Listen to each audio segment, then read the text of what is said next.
बलात्कार के संबंध में अपनी राय रखते हुए महात्मा गांधी इसके लिए शील भंग शब्द इस्तेमाल किए जाने को भी उपयुक्त नहीं ठहराते हैं।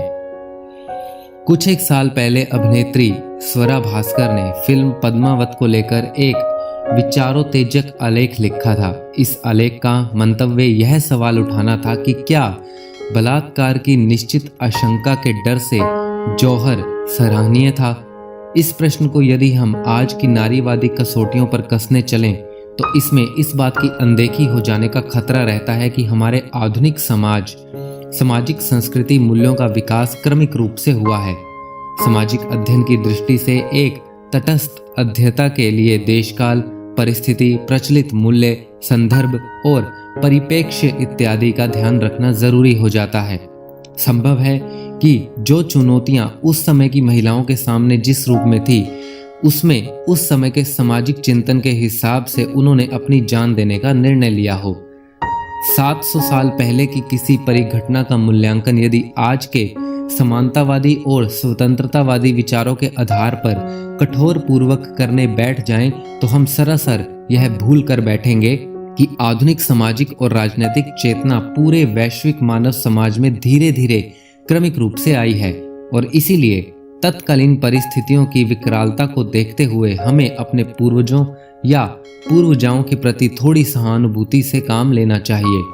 लेकिन साथ ही हमें यह भी ध्यान रखना पड़ सकता है कि आज की कोई कलाकृति हमारी लड़कियों या महिलाओं को यह संदेश सूक्ष्म रूप से भी ना दे बैठे कि बलात्कार से पहले या बाद में आत्महत्या सराहनीय है। वास्तव में यदि सामाजिक यौन केंद्रितता को एक किनारे रख दें तो बलात्कार केवल एक शारीरिक हमला और दुर्घटना मात्र है। लेकिन जब महिलाओं की यौनिकता को ही उनके व्यक्तित्व का एकमात्र केंद्र बना देते हैं, जब हम उनके यौन अंग या जनांग की पवित्रता को ही उनके अस्तित्व की अनिवार्य शर्त बना देते हैं, तो हम यह महिलाओं में इतनी आत्मघृणा या इतने आत्म तिरस्कार का भाव भर देते हैं कि वे ऐसे मामलों में कई बार अपनी जान ले बैठती हैं। कई बार पुरुषों के साथ हुए बलात्कार में भी यही बात निकल कर आती है। बलात्कार से पीड़ित पुरुषों द्वारा आत्महत्या की खबरें आती ही रहती हैं। यह एक कड़वी सच्चाई है कि अतीत में साम्राज्य स्थापित करने के लिए लड़े गए युद्धों और जातीयवादी संघर्षों में भी महिलाओं पर विशेष अत्याचार हुए। दुनिया में कई युद्धग्रस्त हिस्सों में आज भी ऐसा हो रहा है, लेकिन भारतीय संदर्भ में केवल मुस्लिम आक्रमणकारी बनाम राजपूत शासकों की चक्की में पिसती महिलाओं के नजरिए से नहीं देखा जा सकता, क्योंकि अन्य युद्धों में भी कमोबेश ऐसा हुआ हो सकता है। यह नर पशुओं के बीच हुए युद्ध मात्र की एक सच्चाई होती है। उदाहरण के लिए बांग्लादेश के मुक्ति संघर्ष में तो मुस्लिम सैनिकों ने ही लाखों मुस्लिम महिलाओं के साथ बलात्कार किए। वहां के पुरुषों के साथ भी सैनिकों ने बलात्कार किए।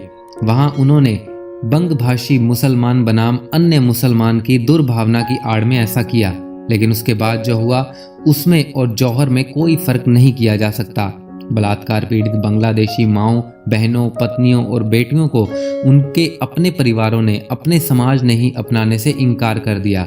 हजारों लाखों की संख्या में उन परित्यागियों या बहिष्कृताओं ने आत्महत्या की। कहा जाता है कि जिन नग्न लड़कियों और महिलाओं को फांसी लटकने या अन्य कोई साधन नहीं मिला, उन्होंने अपने ही बालों की चोटी से लटककर फांसी लगा ली।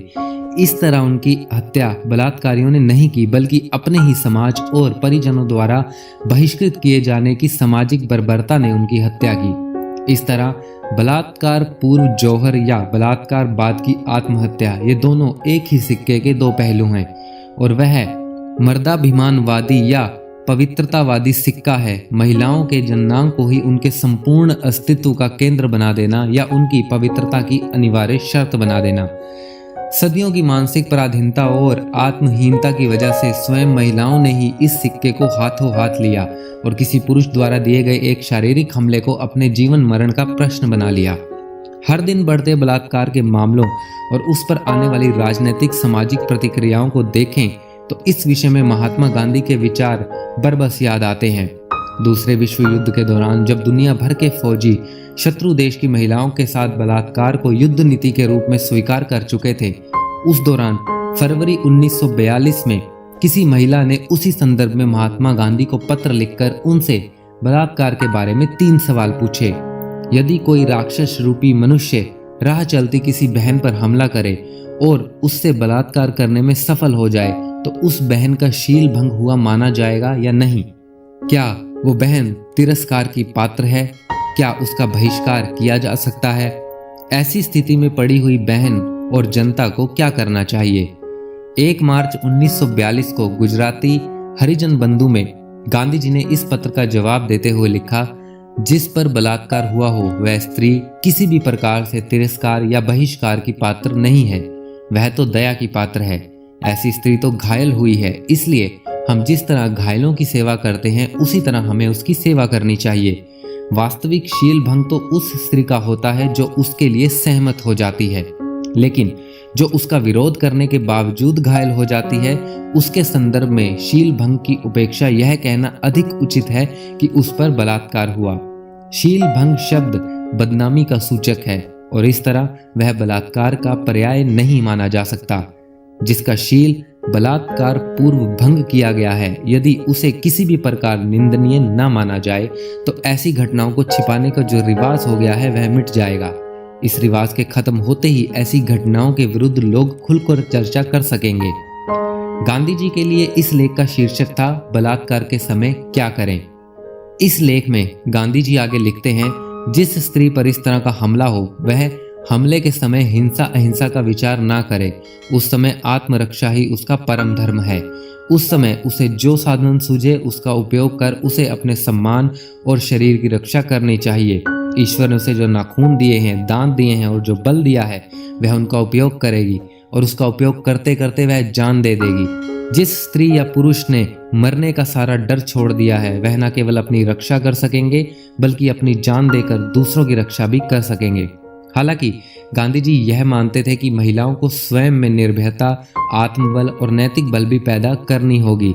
जैसा कि वे 14 सितंबर 1940 को हरिजन में लिखते हैं कि यदि स्त्री केवल अपने शारीरिक बल पर या हथियार पर भरोसा करे तो अपनी शक्ति चूक जाने पर वह निश्चय ही हार जाएगी। इसीलिए जान देने की प्रेरणा या इसका साहस होना कोई बुरी बात नहीं है, लेकिन वह पहले ही हार मानकर आत्महत्या के रूप में ना हो बल्कि एक सम्मानजनक जीवन की चाह में लड़ते लड़ते जान देने में अर्थ होता है। यदि किसी जमाने में महिलाओं के अस्तित्व या व्यक्तित्व को उनकी मानवीय संपूर्णता में ना देखकर केवल उनके जन्नांगों तक सीमित कर दिया जाता है तो उसकी परिणति उसके द्वारा भय, गलानी या शर्म के मारे आत्महत्या कर लेने के रूप में होती थी। यहाँ तक कि उसके परिजनों द्वारा उसे जबरन मार दिए जाने या बहिष्कृत किए जाने की स्थिति बनती थी। आज उस अवस्था में बहुत हद तक हम आगे बढ़ चुके हैं।